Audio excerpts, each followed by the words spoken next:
bisa, nanti lewat pintu samping gitu. Besok saya sidang skripsi.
Korban kasus kekerasan pada perempuan,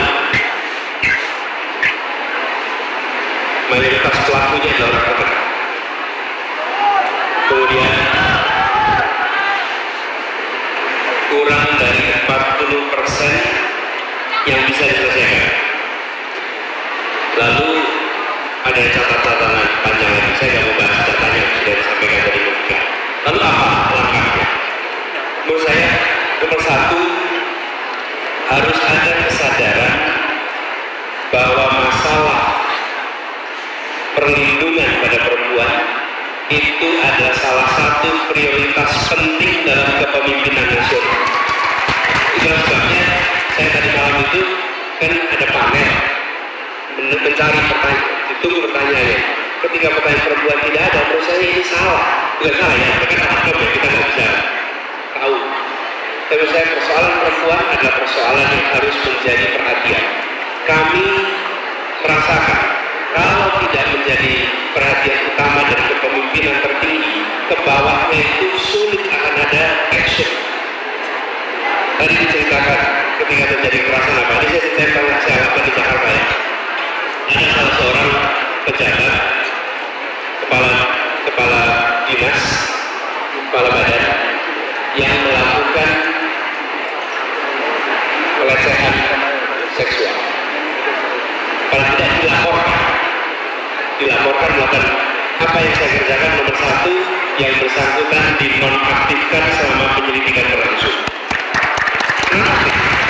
Tidak mungkin dilakukan penyelidikan kalau yang bersangkutan masih tetap aktif, nonaktifkan. Lalu dilakukan penyelidikan, ada timnya yang disusun, dan ketika tim itu melakukan investigasi dan ternyata ditemukan bukti-buktinya, maka yang saya kerjakan mencopot yang bersangkutan dari posisinya. Diberhentikan. Supaya jadi pesan bagi semuanya, jangan coba-coba untuk mengerjakan karena hukumannya membuat Anda jerah dalam hal ini. Itu baru hukuman administrasinya, belum nanti proses yang lain. Karena ada catatannya itu ketika terjadi peristiwa itu. Jadi yang kami kerjakan pada waktu itu justru melakukan ini secara langsung. Lalu yang kedua, di luar itu kita harus membuat tempat di mana perempuan yang menjadi korban itu bisa lapor. Kalau kami di Jakarta itu buat hotline di mana 112. Kalau Anda mengalami kekerasan, Anda lapor. Dan bila Anda harus melakukan pemeriksaan, harus melakukan prosedur-prosedur untuk pembuktian, seluruh biayanya akan ditanggung oleh pemerintah Provinsi DKI Jakarta. Dan itu dilakukan tanpa lihat KTP-nya.